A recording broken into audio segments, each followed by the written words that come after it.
kaya nga sabi ko, you cannot be complacent kasi nakatisod eh. Kumbaga, Hindi lang lumakas. makalusot. You're right. Oh, Walang malusot. room for complacency. Now, speaking Hmm. of no room for complacency, eto na. So we have officially a member of the Aquino family throwing his hat into the ring. Of course, we're talking about Senator Bam Aquino. Nagkaabutan kayo, di ba? Sa Senado. Hmm. What is your understanding of the state of the real opposition? Kasi the Duterte camp is not real opposition. May tinatawag na naging opposition dahil hindi nagkaroon ng position, right? Hindi, pag-usapan natin yung totoong opposition, right? What is your understanding of what is the state of play? Aside from galit sila sa atin dalawa at saka ni Ronald dahil ang dami daw natin, Anash. Aside from that, anong kita mo? Hindi naman hindi naman sila magagalit sa atin. They cannot Joke lang. afford to lose our support, 'di ba? Hindi. Ganito. Palagi ko kasi ang dilema nila is paano sila papasok, 'di ba? Dito paano sila eksena dito.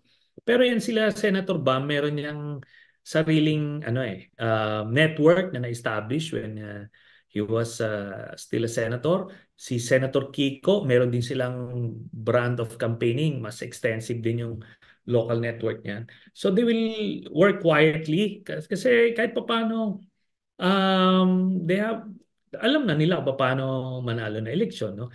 Etong si Attorney Chal no? Syempre, he feels inching closer to that victory. 12, yeah. But I think it's a challenge for the independent opposition kasi ang mag-aagawan na eksena rito would be the Marcos administration and the Duterte. So you'll try to Easy. squeeze in there. Yung pinakang beef naman ni Secretary Llamas sa kanila is uh, 'di ba? Bakit why the silence, 'di ba? Ano ba 'yan? Is there a winning formula there na Strategic ambiguity. that has yet to be discovered, 'di ba? Kung ganun 'yon. It's more on that. But hindi yan knowing sila Senator Bam, sila Senator Kiko. Tatrabaho yan sila Right, right. under the They're, radar. they're doing their homework. They're doing their We'll own. see later on. What kind of noise should they make? I mean it in a positive way.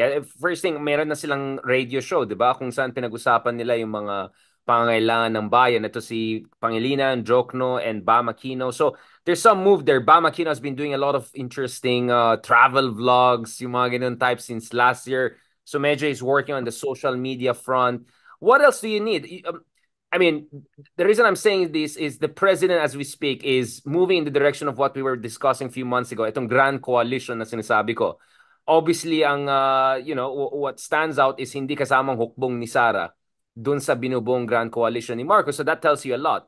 But the big question right now is, will the Liberal Party or some sections of the Liberal opposition have some sort of informal, if not formal, coalition with BBM, or that's like a kiss of death for both sides? Or at least for one side more than the other. I think they would be restrained by the purists, no, within the pink and the yellow ranks. May mga purists diyan na talagang very Never outspoken, Marcos. Never Marcos. Never Marcos people. Ngayon, yun ngayon ang mag-ano sa kanila kasi they will continue to accommodate them. But the general voting public at large is much larger than that constituency. Pwede naman makausap yan eh. Pero ultimately, they will have to choose kung they will continue to be restrained and straight-jacketed by this sector or they really want to win. 'Di ba? Yun lang naman yun. If you're running to win or you're running to accommodate